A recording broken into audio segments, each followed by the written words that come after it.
Para ano, Hindi alam mo yung ano? mabilang kung ilan yung nakuha nyo. Sa Taiwan?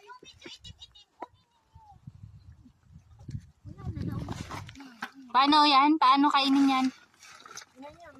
Ganyan. Maasim ang mukha. Mm. Ay, te, tingnan mo yung ginagawa ni ate. Pumipitas lang siya ng kakainin niya. Nako. Oh. Ganun lang pala. Yung free taste. Mm. Paano? Ano klaseng prutas mo?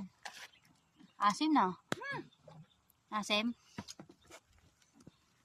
Asim yan. Asim! Tama na po, mga kaibigan. Para ano, Hindi alam mo yung ano? mabilang kung ilan yung nakuha nyo. Sa Taiwan?